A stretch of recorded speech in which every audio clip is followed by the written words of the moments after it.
Hello everyone, and welcome to our Critical Media Literacy Lesson Plan. The topic of our lesson is mental health, presented by Emily Piganelli, Julian Stett, and Ashley Van Wright. The current event that we chose to focus on is mental health. The promotion of mental health has been a matter of great importance in recent years, especially with the declaration and development of the COVID-19 pandemic since March of 2020. In a study conducted by the Hospital for Sick Children on how the COVID-19 pandemic has impacted child and youth mental and physical health, preliminary findings show that while the pandemic has developed in a series of waves, heightened depression and anxiety among children and youth have remained consistent.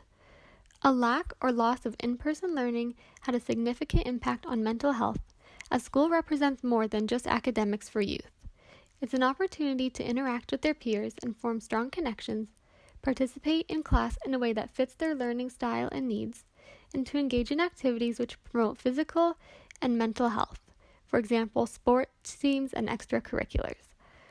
Although children are generally more resilient than adults in absorbing severe events, it is clear that the COVID-19 pandemic has been distressing for children and adults alike. This should serve as an urgent call to not only promote mental health in youth, but to educate everybody, including teachers, parents, and students, on symptoms of mental illness and resources for mental health and illnesses. As educators, it is part of our role to promote social and emotional well-being, educate others about the severity of mental illness and the importance of mental health, and to ensure a positive and safe school environment where these heavy and oftentimes hard to talk about topics can be discussed. Let's start with a definition of mental health. The true definition of mental health varies, but they are all versions of this. Mental health includes our emotional, psychological, and social well-being. It affects how we think, feel, and act. It also helps determine how we handle stress, relate to others, and make choices. Mental health is important at every stage of life, from childhood and adolescence through adulthood. Mental health can be affected by numerous factors from daily life. This may include the stress of balancing work with health and relationships. For children and youth, this may include the stress of balancing school with relationships and extracurricular activities. Approximately 1 in 5 youth in Ontario have mental health challenges, and it is estimated that about 70% of mental health challenge onset occur in childhood or youth. This means that as educators, it is more than likely that we will have students struggling with mental health challenges in our classroom. So it is important to know some of the signs that children with mental health challenges show so that we are able to give them the help that they need.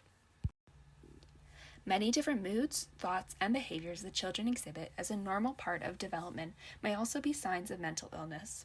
Some of these include avoiding friends and family, having frequent outbursts of anger, changes in sleep patterns and eating habits, acting out or rebelling against authority figures, worrying constantly, experiencing frequent mood swings, feeling down, or lack of motivation and energy.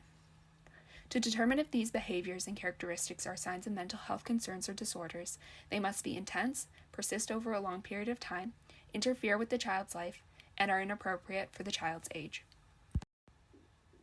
Some of the most common mental health disorders amongst children and youth are attention deficit and hyperactivity disorder, also known as ADHD and ADD, depression, mood disorders, anxiety, and schizophrenia.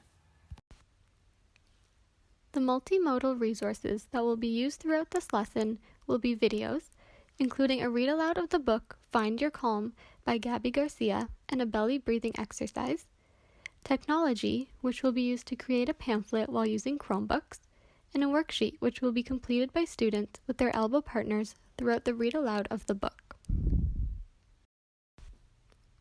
Critical literacy promotes reflection, change, and action, while encouraging students to question, explore, and challenge ideas presented in various forms of text and media.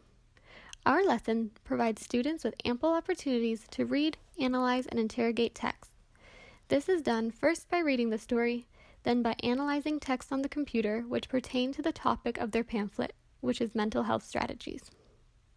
The students can use the strategies mentioned in the book, as well as the ones that they come up with for their pamphlet in their everyday lives. Additionally, They can conduct research about a topic of personal interest by conducting searches through books, articles, and the internet as part of the activity that goes along with the lesson topic. This lesson ties in with the Grade 3 curriculum. The overall expectations are connected to media literacy, create a variety of media texts for different purposes and audiences using appropriate forms, conventions, and techniques. With writing, generate, gather, and organize ideas and information to write for an intended purpose and audience, and also with oral communication. Use speaking skills and strategies appropriately to communicate with different audiences for a variety of purposes. For the specific expectations, this lesson coincides with the media literacy. Produce media text for specific purposes and audiences using a few simple media forms and appropriate conventions and techniques. It also meets the writing expectation. Gather information to support ideas for writing in a variety of ways and/or from a variety of sources, as well as the oral communication expectation. Communicate orally in a clear, coherent manner, presenting ideas, opinions, and information in a logical sequence. Before starting our lesson, we're going to have the students participate in a deep breathing exercise called belly breathing. After completing the activity, they will be asked to share how they feel. So for example, we will ask questions such as, while completing the exercise, did you feel calm? Do you feel different after the exercise than you felt before? Then we will go to the read aloud book found on YouTube, which is called Find Your Calm.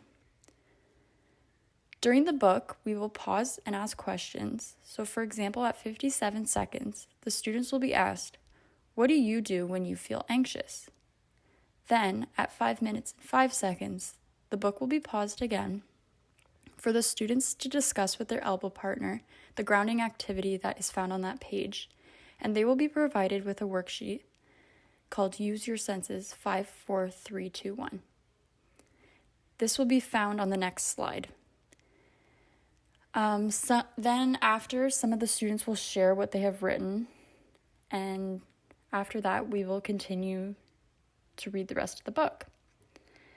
Then after the book, the students will be asked to create a mental health pamphlet independently or in a group of 3, and they will choose a mental illness from a list that will be provided. The pamphlet will include 3 specific mental health challenges that can affect someone's ability to learn and in everyday life, and they will include how to cope with these mental health challenges. So for example, they might include meditation, medication, and exercise. This activity will take place over a week. The first day, the students will brainstorm their ideas for their pamphlet. The second and third day, they will research their mental illness and think about coping strategies. And on the fourth day, the students will put their pamphlets together. And on the fifth day, they will present their pamphlets to the class. Then their pamphlets will then be placed at the back of the classroom for students to be able to look at it. Here's just a close-up view of the worksheet that will be given during the book, Find Your Senses 5, 4, 3, 2, 1. And here is the pamphlet template that will be provided to the students to work with. Mental health can be integrated into many areas of curriculum. One area would be health and physical education. Some activities for integration could include a yoga or deep meditation class, or you could show images that would invoke different emotions, such as an ice cream truck or someone jumping out of an airplane, and then ask students how their bodies may react to these pictures.